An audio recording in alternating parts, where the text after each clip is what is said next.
day everyone, welcome to my vlog. For today's video, I am here to discuss mainly about the use of ICT in assessments.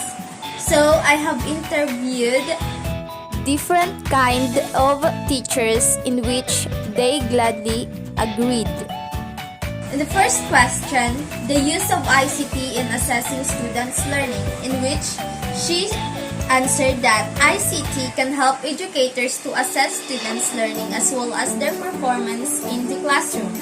Technological devices is very important in assessing students' performance in the classroom because it could make the work easy for teachers.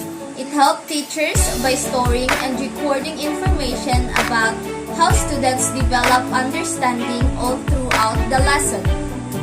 For the second question, teachers practice in the use of different assessments.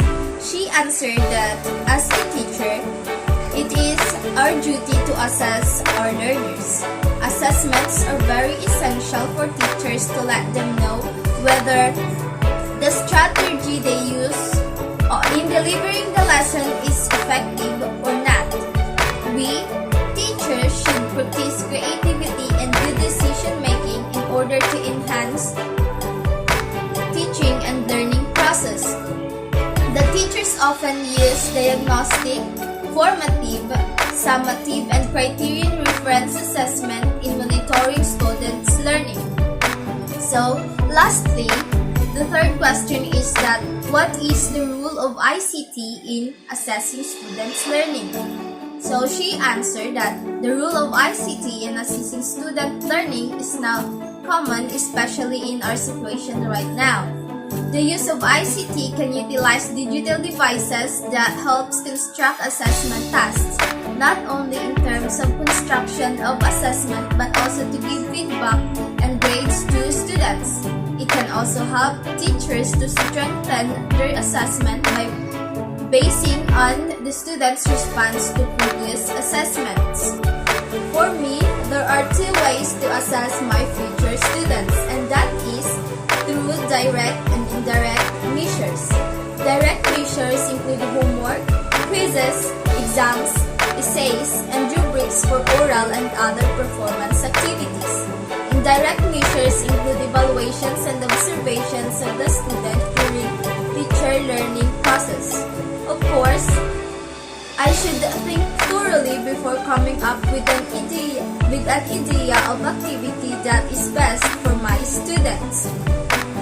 I should ensure first if the assessment are aligned with the learning outcome. I should also ensure that it is sustainable and reasonable of the time and resources. I could use the outcome of my assessment to enhance my instruction and improve my students' learning. It is absolutely true that internet can enhance our way of teaching and the way of assessing learners. However, using ICT can also have its pros and cons. Advantages of using ICT assessments can help teachers by storing and recording information about how students are developing understanding of new material, and by taking over some of the role of assessing and providing feedback to students, so that teachers can focus on other aspects of supporting learning.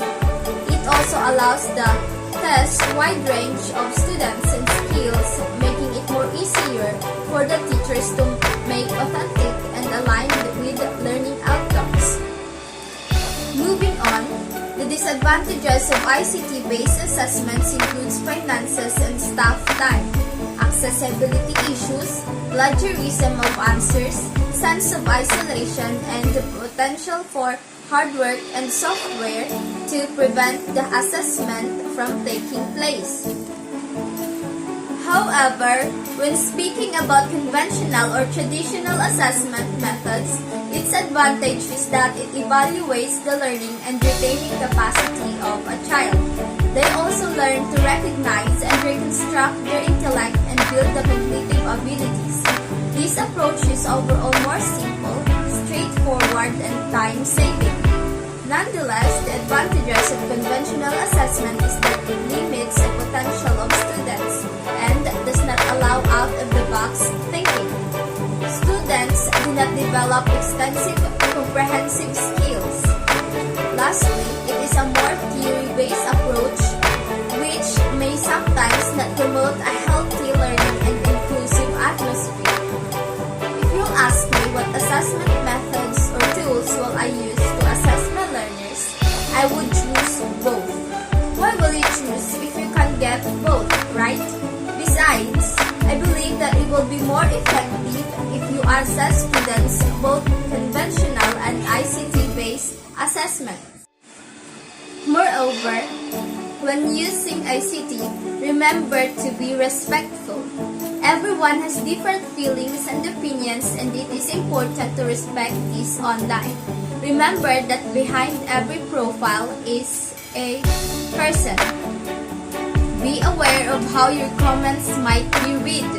Strong language, capital letters, and exclamation marks can be easily misinterpreted. Third, protect your privacy. Make sure not to share personal information online. Be vigilant. Always be careful on who you accept and always review requests before accepting. And lastly, be authentic. Always remember that plagiarism is a crime. Don't plagiarize the work of others. Thank you.